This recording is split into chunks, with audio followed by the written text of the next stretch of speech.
Привет, мои дорогие! Сегодня мы делаем аккуратный и чистый макияж с использованием самых актуальных техник. Как сделать такой красивый тон, как удлинить ресницы и как создать эффект кукольных губ, но при этом не уменьшая их, а визуально увеличивая.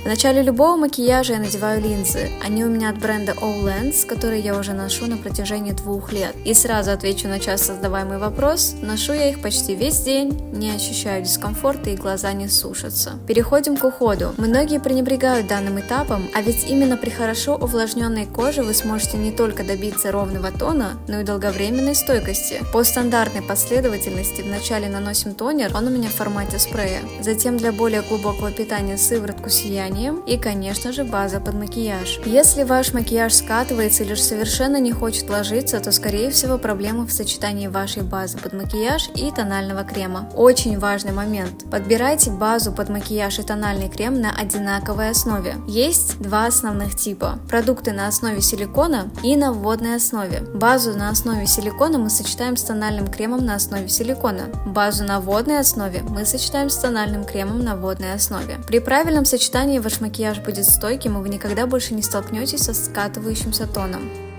После нанесения базы подождите минут 5, затем уже можно приступать к выравниванию тона. Также небольшой лайфхак от меня. Вместо того, чтобы наносить тональный крем на все лицо, мы используем точечный консилер, чтобы не перегружать его. Таким образом, перекрыв пигменты, вам понадобится буквально немного тонального крема в дальнейшем. Начинаем растушевывать консилер с помощью пропитанного небольшим количеством тонального крема влажным спонжем. Ваш тон будет гораздо аккуратнее и легче. На этом этапе мы фиксируем тон. Раньше я это делала в конце всего макияжа, что чаще всего оставляло неприятное ощущение стягивания. Попробуйте тоже закрепить только тон и дайте мне знать, как вам результат. И самая крупная боль и проблема для многих – это чистый контуринг. Что касаемо контурирования лица, главное правило, которое я вам советую соблюдать, это чем меньше продукта, тем лучше. Берем среднего размера синтетическую кисть, у меня она от бренда Небледная. Пропитываем ее небольшим количеством кремового скульптора, также от бренда Небледная. Их кисти и скульптор — это моя находка 23 года, поэтому вы можете заметить продукты данного бренда практически во всех моих видео. Точечно начинаем наносить продукт поступающими движениями, не растягивая кожу, исследуя натуральным очертаниям лица на зоне скул, лба и подбородка. Маленькой синтетической кистью мы наносим продукт по спинке носа. Тоже важный момент. Если продукт будет по всему носу, то вы визуально его увеличите. Наша же задача подчеркнуть натуральные тени и сузить его. Остатки продукта мы выводим в подбровное пространство. Для мягкой растушевки используем спонжик с остатками тона.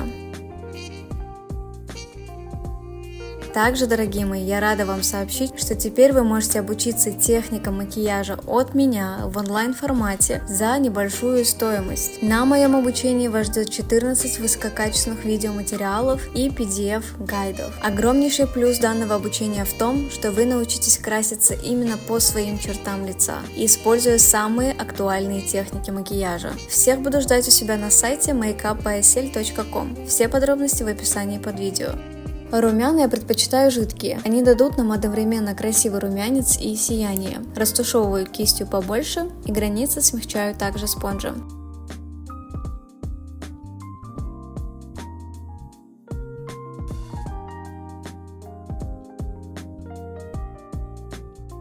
Брови я люблю четкие и чуть приподнятые. Подкрашиваю нижний и верхний контур более четко и обязательно оттушевываю к середине. Остатками заполняю у начала бровей. Также помните, начинайте добавлять пигмента по чуть-чуть, чтобы было легче растушевать.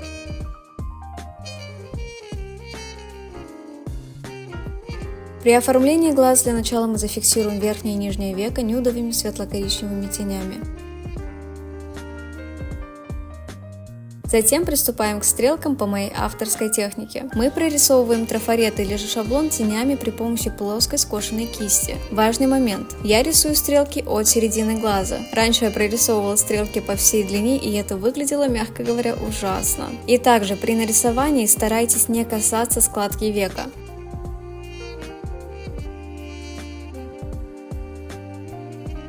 Заполняем по форме подводкой фломастером.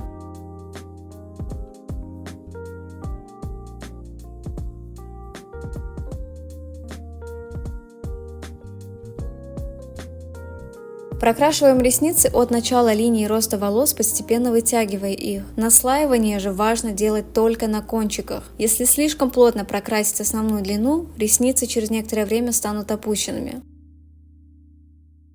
В конце закрепляем форму утюжком для ресниц.